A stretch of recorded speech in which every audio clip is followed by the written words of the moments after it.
Welcome to the Indie Author Showcase. I'm Chad Robert Morgan, and I'm glad to introduce Dicey Grenor from Huh? the Audi. Dicey Grenor, co-host of the Sex and Horror podcast. I know it's early. It's early for me. Not Yeah. for you, because you're Texas native, right? So you're in. Yes, I'm in Houston, so it's about 2 hours ahead of you. Yeah. I got a buddy of mine in Alice, so I'm used to having to deal with the time difference. Okay. Old Navy buddy of mine runs a game shop down there in Alice. So, having a good I time. have no idea where Alice is. I've never heard of it, but I'm not surprised. Texas is huge. Everything's big here. Yeah, I remember we did a book signing at his store for a Black Friday event, and we drove out there, and that just the trek was an adventure. Oh, you drove from LA Oh yeah. or California? Oh, I've done worse. I actually spent 9 months in Dallas. Oh, okay. Yeah, I was doing a small little gig down in Dallas. It was supposed to be 3 months. It turned into 9, and then I went home. So, and I actually drove through Texas doing the Miami Book Fair uh, about a year ago, which lost my shirt on. It was very expensive, but great, great fair, great people. Just I I find it hard to do out of state because books are such a hard sell. And I think that's a good segue into our first topic. Because as an independent author yourself, you have at least visited, I know because I've watched the podcast. Um, I know you're a big fan of, I believe it's Texas AuthorCon and Texas Frightmare Weekend. Um, what is your opinion on getting out there, getting a booth, and selling your books like one on one to the public like that? Oh, that's a great question. I even started doing like a series on that on TikTok, trying to explain because so many people are focused on selling online via social media and selling ads and stuff like that. And there is a whole missed opportunity to connect one on one with readers in person. And I feel like because a lot of us are kind of introverted or we stay to ourselves and writing can be a lonely activity, you're just doing it just you and your imagination, that we kind of don't interact with people a lot, or we kind of get out of practice, or it's not our first love. Like, you don't necessarily want to get out there and talk to people. It's daunting. You got to deal with rejection and stuff like that. But it is so rewarding because it's just like a comedian, a stand-up comedian. They get the instant gratification behind when you connect with someone, when you're actually talking about the thing that you love, your labor of love, what you've been spending and all this time on and toiling away for years. You get to talk to people and connect with them one on one, know exactly if they're your target audience, know exactly how they are receiving what you're putting out, and so it's not for everybody. I mean, your work is not for everybody. So putting it out there just mass and hoping it lands on someone is one thing, but when you go to an event, especially a more specialized event like Houston Horror Film Festival or Texas Frightmare. So if you're writing horror, then you go to a specialized event. The filtering is already kind of done. You know what I mean? So you have people come in. This is the kind of thing that they're looking for. So you already have more people who may be into what you're into, and then you break it down and find out if they're interested in reading what you have. And that's a communication. It's also really, really fun because whether I'm selling or not, and by selling, I mean I'm there to sell, but whether they buy a book from me or not, I am having fun in the environment. I'm where I want to be. What else would I be doing? I'd be sleeping in on a Saturday morning. You know what I mean? So instead, I'm there at an event, connecting with like minds, people who are into the same thing I'm into. And even if they don't buy a book from me, I just made a new friend. So there's somebody that I can remain connected with. I recognize them at another event, and you just kind of add to the people you know in your community. So certain communities are really fun. Yes, they may become a reader. Incidentally, it just so happens, this is a good example. I have met people one year at an event. We just, can I curse on here? Of course. Yeah. Okay. We just shoot the shit. Okay. We're just talking about what they bought, the autograph they just got from a celebrity that they have been admiring for years.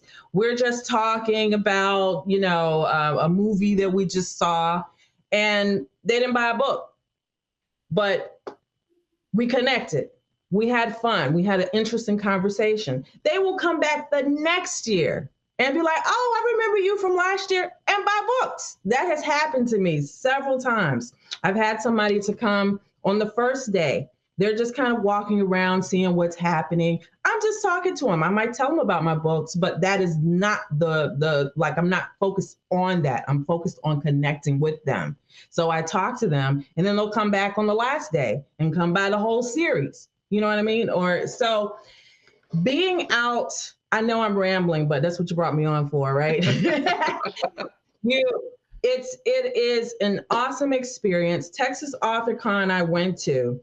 When you travel, you do spend more money because you have to spend money on the actual travel, on the lodging, not just your booth. So you got accommodations too. So yeah, well, I know you said you lost your shirt. There are some times where it's not financially beneficial. But when I do stuff like that, I connect more with the authors that are there at an event.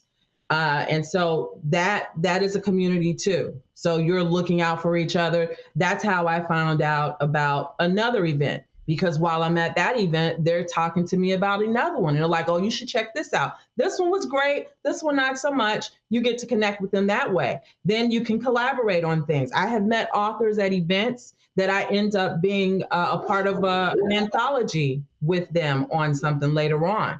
So you want to think more in terms of the holistic benefit, not just the sales. It's not just about the numbers. There are times when I go to an event and I am talking to people and I meet people, tell your dog I say hello. And at that particular time, the money is not there, but then I do have an uptick on my sales in ebook format. So I hope I'm answering it in thoroughly. I'm trying to answer it. I know it sounds like I'm rambling, but there are a lot of different bits to it. I think it is a wonderful thing. I have an event right after I log off from here with you, and it's local. I wasn't intending to do any more local events this year, but or any more book events in period. But this is another author friend. She's having an event, and people just started being like, "Hey, I want to be on it. I want to be on it. I'll be on it." So we're gonna do this today because it's Halloween and have fun. And so did I answer your question? Oh yeah.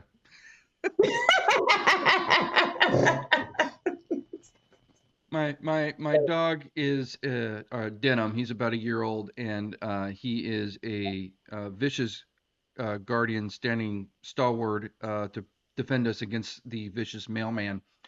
And so yeah, I every time he starts barking, I've been trying to mute my mic so we're not getting a bunch of in the middle here. One of the bad things about doing a podcast with absolutely no budget is we have to deal with the dog. Um, I actually use that as a selling point whenever I pitch the Patreon. It's like, yes, join into the Patreon, and then we can get a dog-free studio that doesn't interrupt us in the middle of our podcast. Um, getting off the dog topic, back on topic.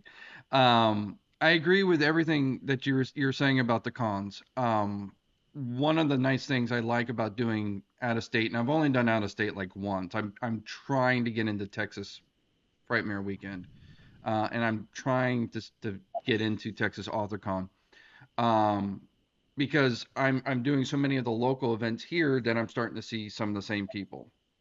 And on the one hand, that's really good when they come back. Say, oh, I got your book last year. I loved it. And they're like, that's a good, you know, um, morale boost to you.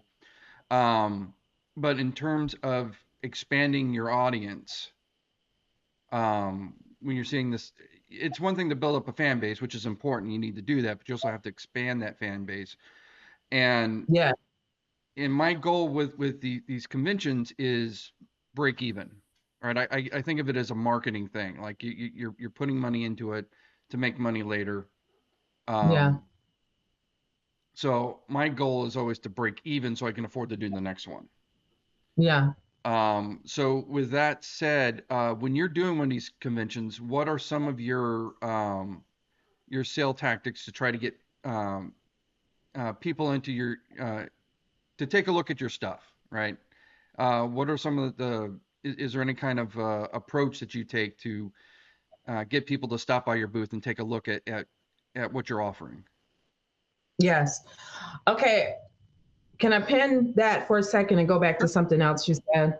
Okay, so going out of state, that is a real challenge also, I would Yeah. say. So it's one thing to do it locally, but traveling is one thing, and then out of state is a whole nother thing. And so having to like you, I want to expand and I want to move around and go other places, and so that requires a whole lot more logistics than just getting in the car and driving somewhere. You gotta ship books. You gotta ship books back, you know what I mean? And so that is one of those things that I've been trying to tap into, but figure out what is most efficient, like what is the best way to do these things. So I went to Chicago last month and I had an event, and I just focused on two of my books and not my whole catalog. You know what I mean? And so they bought books beforehand, and so I didn't ship anything. I didn't ship anything there with me. So there are a lot of different things you can do. You can have them buy books before you get there, like they buy them online, and so you don't have to take any books with you. But that was just my event. Like I was the featured author. If you're going to a con, then I've heard of people actually shipping books to their friends that are there, and then that way they don't have to bring any with them. So, but yeah, the logistics on going out of state is a whole nother animal that I'm trying to tap into because, like you, I want to expand. Now, the different things that I do in terms of getting people's attention, because that's really what you're doing. You want to get their attention first. And for me, I write kind of so off the wall and hardcore that if you can like what I'm putting down, then you probably will. So if I have a few buzzwords, like if I use the word spicy and you're like, nah, I don't read that kind of stuff, then we don't really have to talk about it any further. If you look at the covers and you get an idea that that's probably not for me because I see this girl is half naked on here, or I see this is a couple on here, that's not quite my thing, you know. Then that's not, we don't have to really go any further on that. And this year I started putting, because I have an expansion on like this is my erotic stuff and this is my erotic stuff with creatures. I started labeling it so you'll know it over here is where we focus on the erotic part. Over here is where we focus on the creature, but they're getting erotic too. And so I started having, and these in the middle are my anthologies of just horror.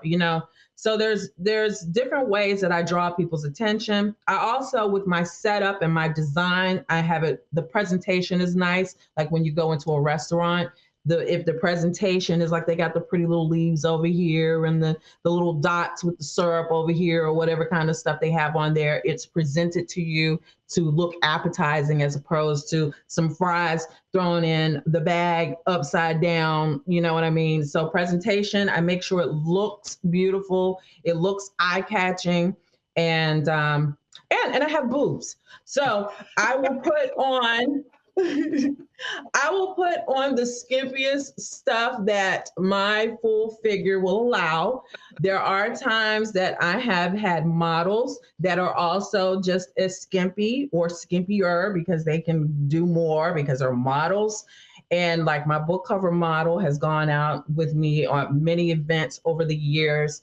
And I have, I don't like to stay behind the booth for one. I walk around a lot. I like to go out into the front of my table or the side of my table so that I can talk to people one on one. I can get a feel for your body language instead of just being back behind the booth. Being behind, I don't sit down. Everybody will tell you, I am on my feet. I am in high heels the whole time. I am on my feet. I am talking. I'm saying good morning. Like, even if you are not at my table buying, I am talking to everybody that's passing. I take pictures with people when they just want the pictures of with my banner. I am engaging and having fun. It is draining for me, but I'm loving it in the moment. But when I go out there, I consider this a performance. I am in character. You see, I wear costumes and stuff like this. And I have whips and floggers on my table. Also, as something to let you know, this is the kind of thing you're going to get over here with my books. If that turns you off, keep it moving. Sometimes it draws the wrong people. It draws kids. I had some last year that will come up. I don't know their kids now, but I always ask if they look a little younger. Are you at least 18? And then if you're not, then I'm sorry, but I'm not going to talk to you. You know, I'm not going to talk to you without a parent present. You know, like I'll say stuff like that. I had the last time I had this guy kept coming up and he was like, what is that used for? It was one of my bloggers. And I was like, how old are you? He said 13. I said, I'm not going to tell you. I'm not going to be the one to tell you. And then he came back the next day. Come on, tell me, what is that used for? I said, when you go bring a parent over here, I will tell you, but I will not be the one to tell you.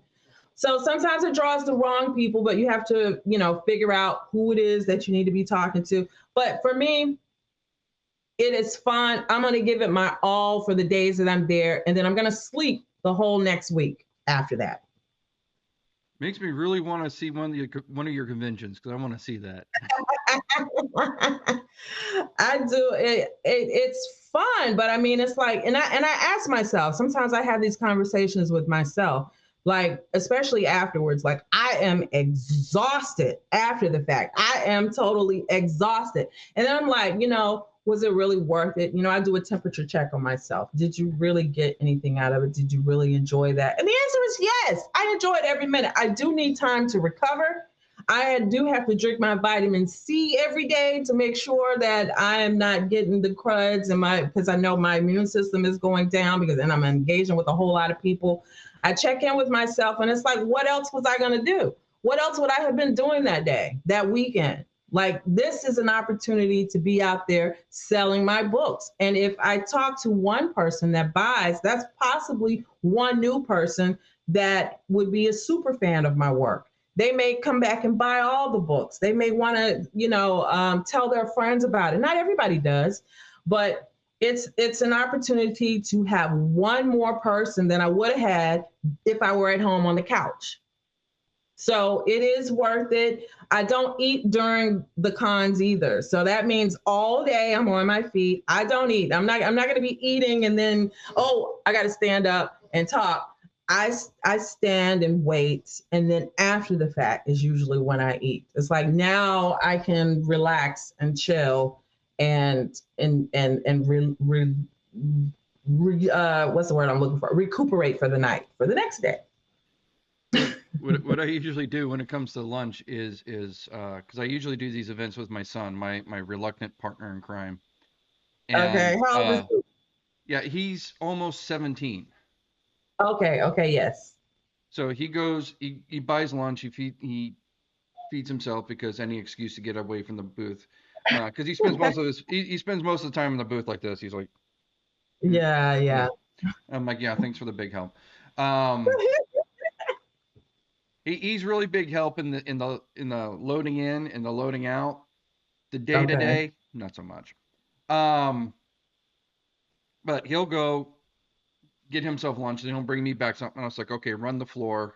And so he's out, in front of the booth, doing and I'm like scarfing it down as quickly like a raccoon in a trash can. Yeah, to Hmm. me, something about trying to get their initial attention to start that initial conversation. Hmm. I, Okay, that sounds good. although it sounds like uh, your little thing for started sounds like a bit more adult and a bit more fun. Yeah, I do feel like it, well, definitely adult, but I do feel like it's fun. Like I go out with the intent to have fun. That's my primary goal. I'm gonna have fun, and anytime I'm talking about my work, I'm having fun anyway. And so this is an opportunity to talk about it with other people so that either have read it or may want to read it. And so it's always fun to me, and I'm also being around people who also are as passionate about the sort of things that I'm passionate about. So I could actually wear something like this every day, to be honest, but it's only like around Halloween that it's acceptable to go out in the community looking like this, you know. But when you Not go around to LA. I think yeah, around here you get a little bit more freedom to do whatever you want.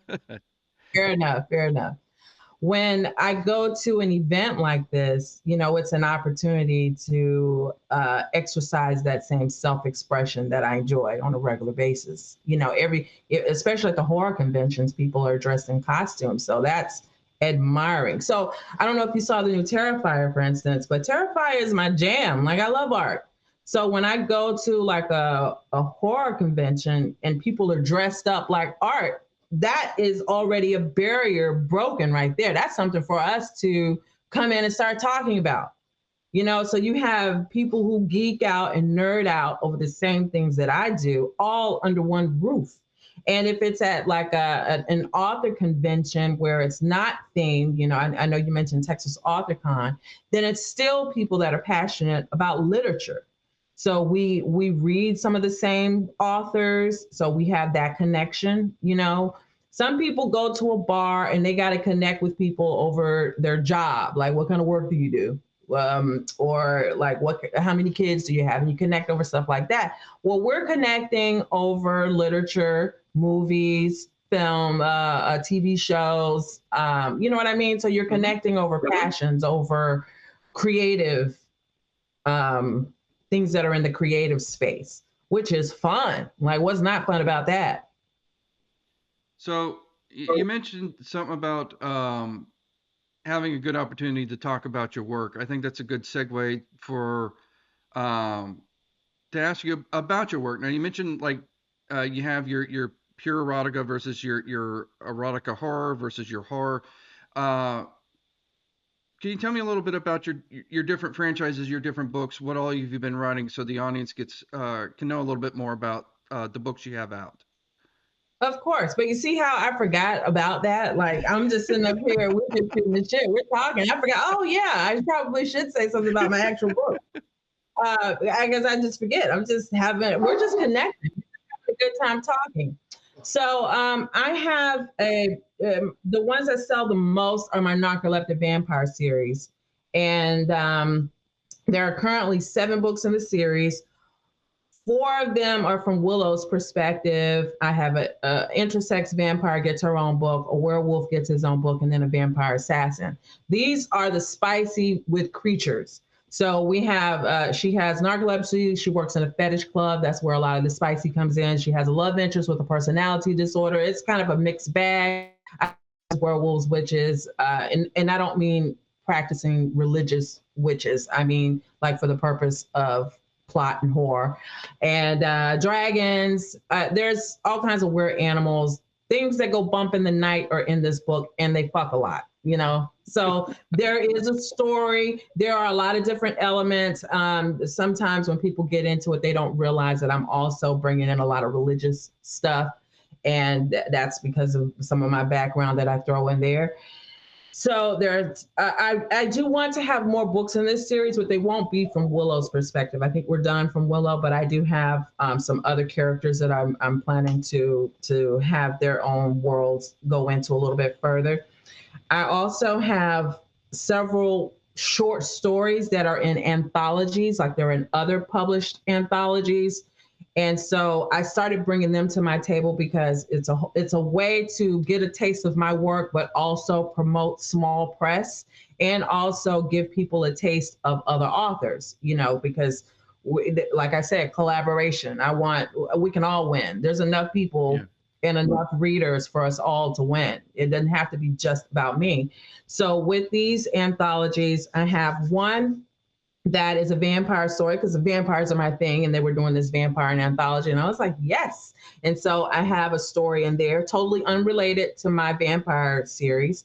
That's called Vampire Noir, and that's by Mocha Memoirs Press. Also, Scary Sisters or Terrified Sisters or something like that. That's Black Magic Women is also by that same press. I have a story about Lilith. Lilith's rise to power is in the Deviance and Decadence anthology with Unsaintly. That is Smile, no, Unstitched Smiles publication. I have my own set of anthologies with my own story. So that is collectively all mine. I have three parts of that, six stories each, The Minute Dimension. This is a erotic psycho horror anthology series. There is also my stuff that's just dark erotic romance. And I say dark because if you're going into it looking for it to be boy meets girl and they run off into the sunset and have a happy life ever after, you're probably not going to get that in my books. There's going to be a whole lot of BDSM, a whole lot of angst and trauma, and but yes, a lot of erotic stuff. So I have the Kinky Friends series, which is a rock star series. We have their love interest is completely different from them. Uh, they are in a rock band, and they meet a love interest that's completely opposite. They bond over trauma and they heal through rock music. So I have Best Friends Fantasy Lovers, that's Irish guitars, and I have Fast Friends Desperate Lovers. That is that's the drummer Spirit from the first book. So there's head swapping there. A lot of times I mix up my writing style a lot. It's pretty bare bones most of the time in all the stories, but sometimes it's back and forth, head swapping from man to female. I also, my books are all inclusive. So let me also say that I have non-binaries. I have every walk of life, I try to include, I have people with disabilities. I include people from different regions of the world. I want everybody to see themselves reflected in my fiction. Shameful was the first novel I wrote. It's taboo. It's about a married mother of three that has an affair with a much younger fellow. Going into it, she is going to do it. There are some legality issues. I stopped saying what his age is, but you go on the journey with her, whether you agree with what she does or not. I have a dark comedy book. It's How to Have a Perfect Marriage. It's about a married couple. They do everything they can to have a perfect marriage. They crash and burn because there is no perfect marriage. That's like, think War of the Roses. And I may be missing something. I have three stories currently coming out in other anthologies. So you said you have an event like right after this. So what is your event schedule coming up? Where can people find you? I believe this is the last one for this year. This is Terror on Tap. Jay Mazer is another horror author locally who owns a brewery. And so it's going to be at her brewery at 11 Brewery or something. I'm not sure about the name of it, but it is going to be today all evening until 9. And that's out in And Texas? yes, Yep. that's here in, I think it's a Cypress address. So you know how Houston metropolitan area works. Like we are within an hour of each other, but still Houston. Yeah. Yeah, so it's local.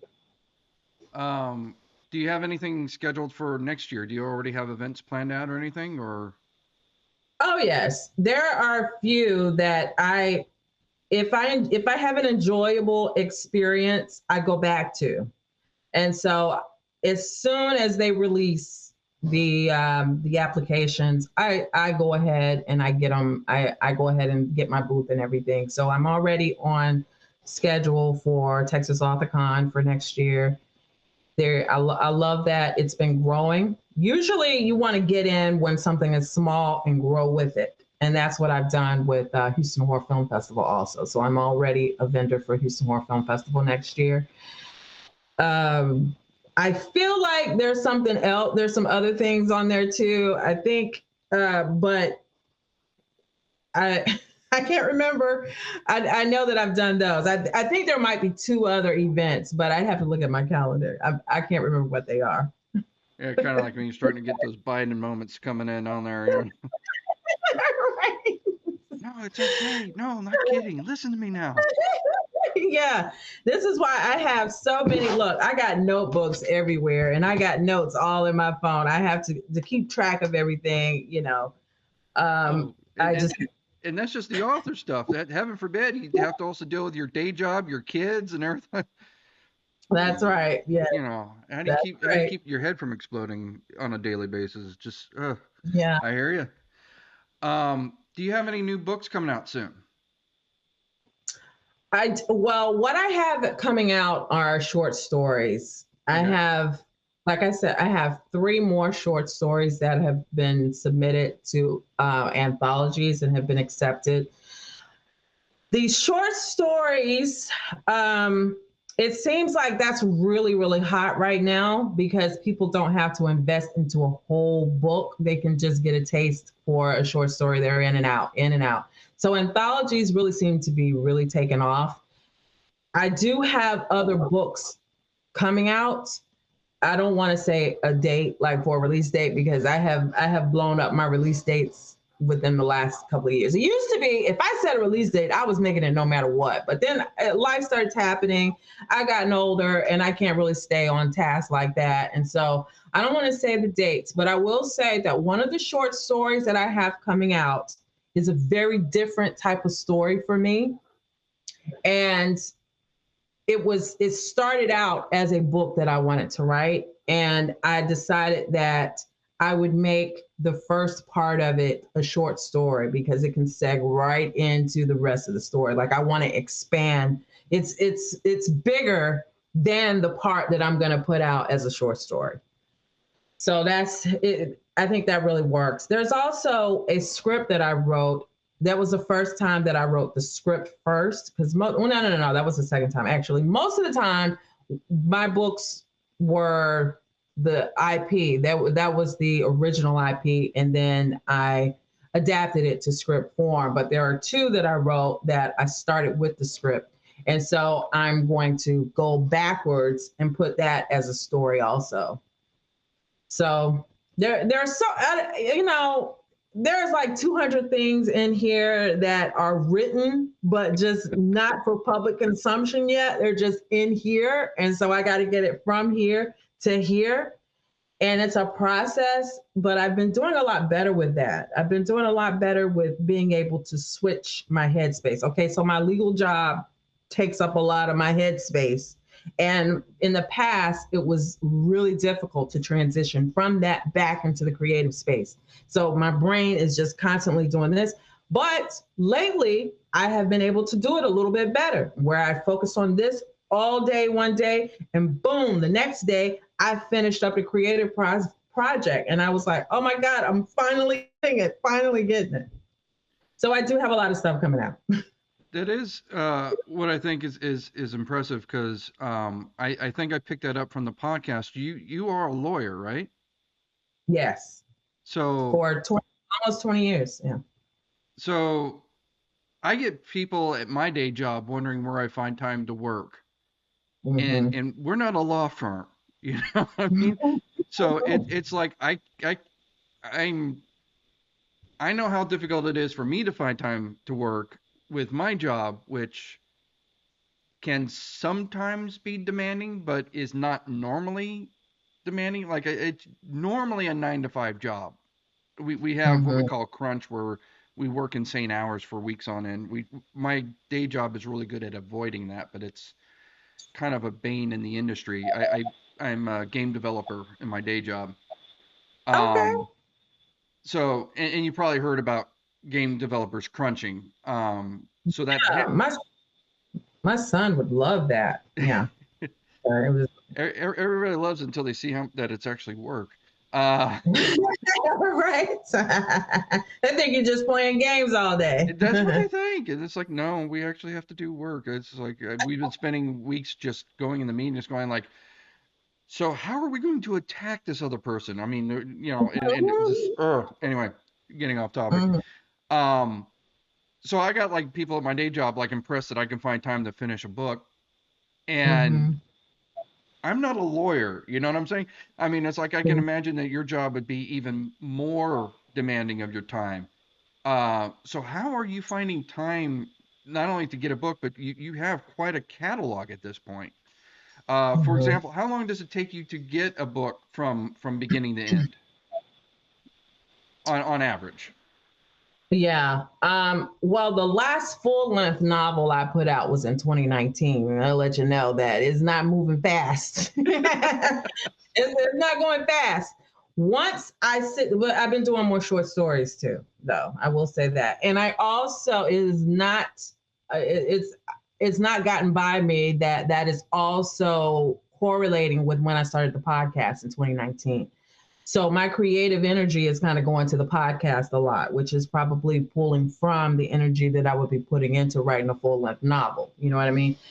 I am a very creative person that needs a lot of outlets, I guess. And this is how I stay appearing sane, really. So this is manic behavior. That's what this is, Chad. This is I like manic that. behavior. Appearing sane, not keeping sane, not staying sane, but the illusion of being sane. Yeah, exactly. Nobody really sees the warfare that's going in here. I even had a few friends to be like, I would really love to have your mind. No, you would not. No, you would not. Trust me. This is a war zone in here. No, you do not.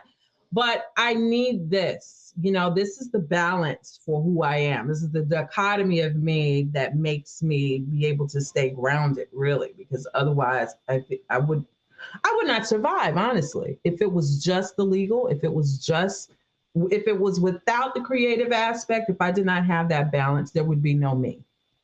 That is a fact, and I know this because I have tried it several times. So I have found a way that balances for me. Like I don't go into a 9 to 5. I run my own business, so I take the cases that I want to take. I do what I want to do when I want to do it. So whenever I am most busy with the legal stuff, there is less time and less mental focus for the creative stuff. But I absolutely have to come back to the creative stuff, or I am mentally not right. There's depression and anxiety. I cannot stay over here. I cannot focus over here. So I've just found what works for me. I found that I do civil litigation, but I have found that certain type of cases are not for me because I'm going to be obsessive and it's going to wear down on me mentally and emotionally and that sort of thing. So I refer out family law cases, for instance.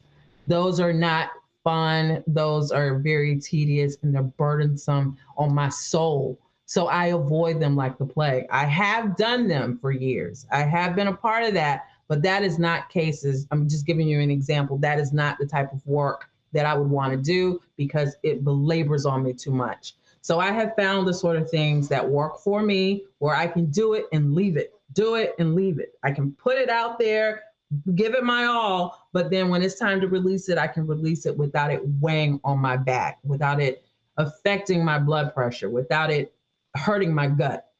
And then I can come back and be free and clear to do my creative stuff a little bit more and easier. It has been, like I said, I've been doing this almost 20 years though. So I know what works for me now, but it has been a struggle. It has been a process to get to this point and realize, okay, now I finally got it. I was just telling my daughter the other day, I feel like I just turned 50 years old, by the way. At Oh, you're 50, youngin'. thank you. I feel like I have finally realized how to do life at 50. Like I know my daughter, she's turning 17 next week. And she wants to have everything figured out. She wants, she like this is the key to life and this is the key to happiness. And bam, I'm just gonna be happy. And I'm like, child, that is not how it works. That is not how it works.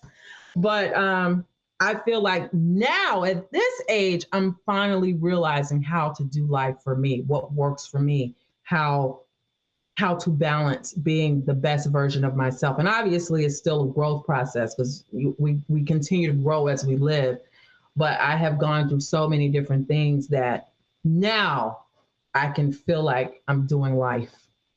I don't want to jinx you.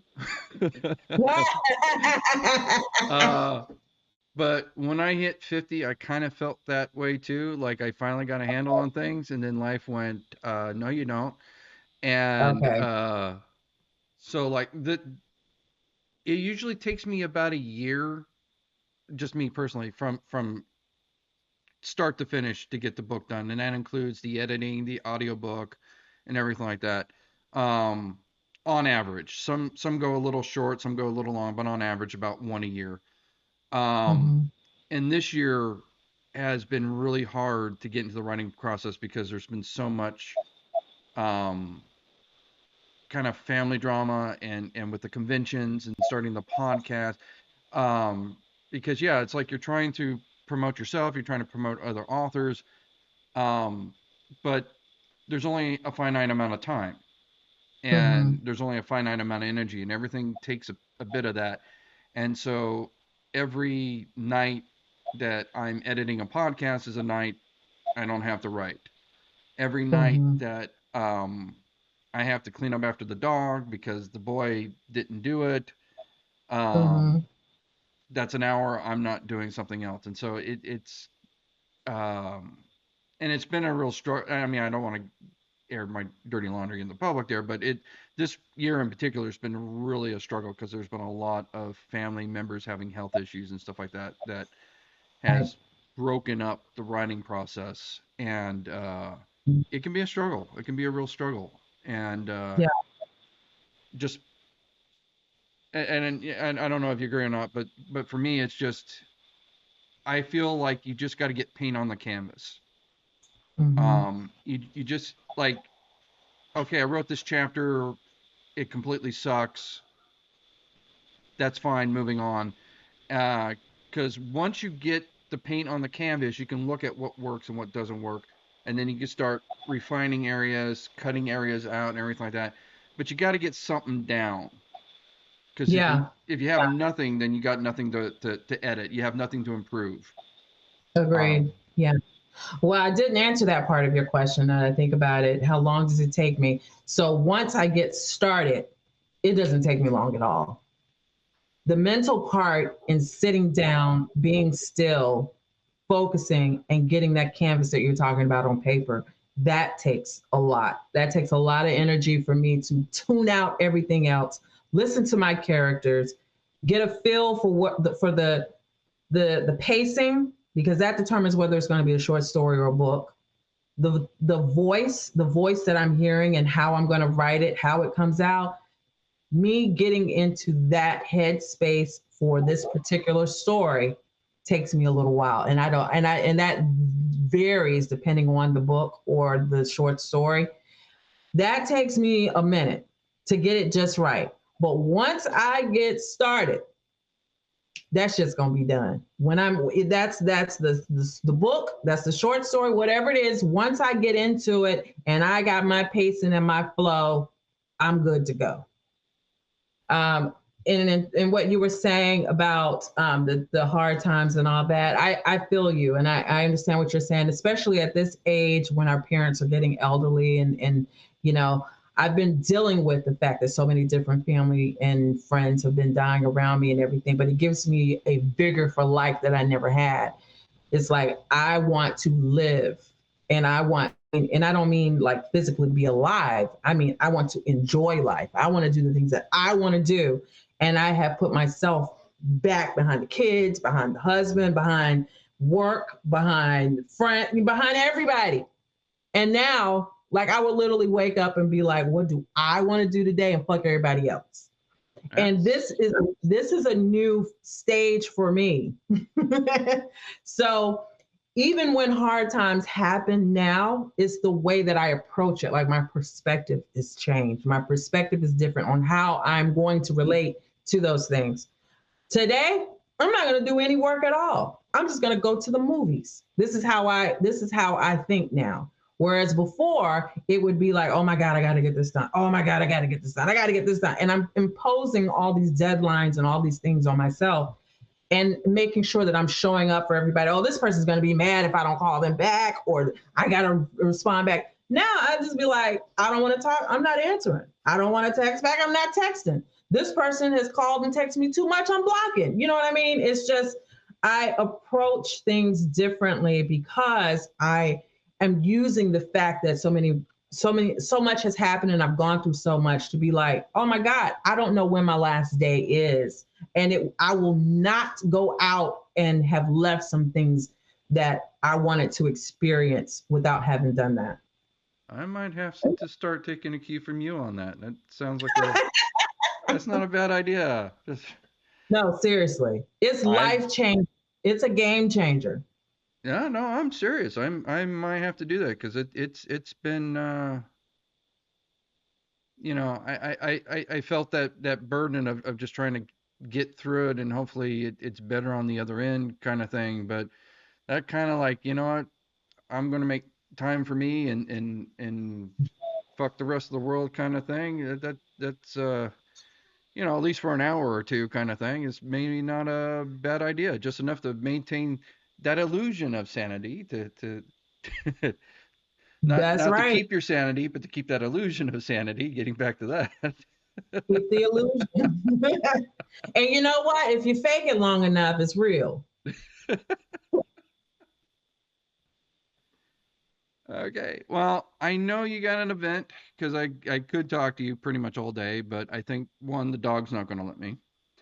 And two, I know you got your event that you got to get to. But I really enjoyed the conversation, and I believe we are scheduled for me to appear on your podcast next month in a couple of weeks. Is that correct? That's right. Yes. And we look forward to having you. And we'll try to talk about other things other than what we talked about today so that we can mix it up a little bit. But yeah, we're Well, going I to have a mean, good time. today was about you. I mean, I try to minimize the amount of time I talk. Try being the operative word. Um, Mhm. don't always succeed. But yeah, no, this was your show. This was your day to um, as you said, to ramble on, and that's why I had you here. So by all means, you have the floor. So that is the point of the Indie Author Showcase. I think you said something similar about the anthologies, about trying to work with other authors to lift up people together, and Mhm.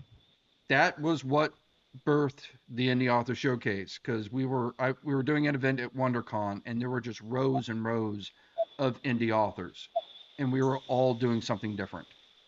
Yes. And what I was trying to do was coordinate with the other authors. So if somebody came to my table and says, I don't like horror, I go, well, what do you like? I said, well, I like erotica. Oh, there was actually a booth down at the far end that was like all like Futanari, erotica, and stuff like that. I'm like, oh, you want to talk to them? Yeah. I'm into fantasy. Oh, that's Todd next to me. I'm into militaristic sci-fi. Oh, that's Jeff and his brothers down there. And just try to match the audience to the author instead of all of us out there by ourselves. And then we're like, we really need to try to build ourselves up as a community because as an indie author, all we have are ourselves. We don't have a publisher, we don't have a marketing department, we just have ourselves.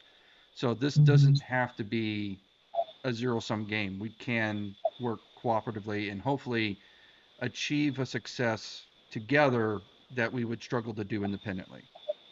Right. Right. That is the goal. Now, for Yes. now, now I just got to get more than 3 or 4 subscribers, and then we can start getting the ball rolling.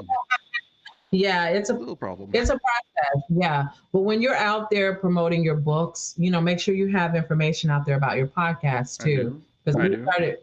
when we started doing that, our numbers started going up. Instead of it being one or the other, we started combining them. So when we're talking about one, we talk about the other two, and then you could start seeing a rise in both at the same time. So thank you so much for having me on. I appreciate that, and I look forward to talking to you on our podcast as well. I love when people are looking to build people up. That's always what empowerment. That's what I want to say, and trying to empower people to do what they want to do. Likewise, have the same goal. And so, thank you also for being active in our Facebook group. I Oh yeah. appreciate that. That's where you got my attention. I saw you posting in there, and I was like, "Hey, okay." So thank you for that. And And here's and I guess hoping here's hoping you're gonna make it out to the West Coast and visit some of these other conventions.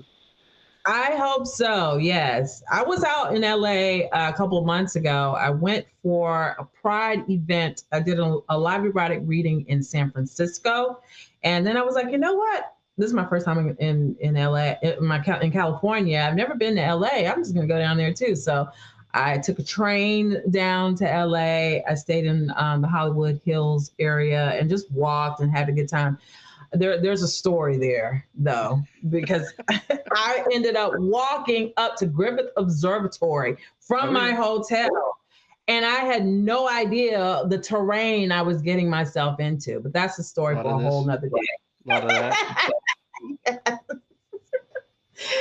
Oh my goodness, I almost died up there. I did it, but it was a dumb move. It's beautiful up in Griffith, isn't it? Yes, it's beautiful, but it was hot, and I was not prepared to do all that walking that I did uphill. But you know, On a clear night, they'll have a lot of amateur astronomers put the telescopes on the lawn, and so you can just hmm. walk around and you can actually see better with that than the big old telescope they actually have on the roof. They tell us Oh, okay, so because all that right. thing is just like a million years old and everything like that. But yeah, if the night's clear, they have. I'm not sure how they organize it, but there are a bunch of amateur astronomers with their own telescopes, and they're all aiming at different things out in the night sky, and that can be a really fun night right there, Griffin. Yeah, I could see. That's usually what we do after Universal Studios, because Okay. Universal Studios closes relatively early, Hmm. and then we hop over to Griffith to finish off the night because we're just literally down the road. Yeah, See, that's I'm telling you, nice. next time you're in LA, let me know. We'll play tour guide. We'll tell you all the good places to go. I definitely will. I will. Thank you. All right. Well, I look forward to talking to you in a couple of weeks, and thank you for being on the podcast. Thank you. Bye.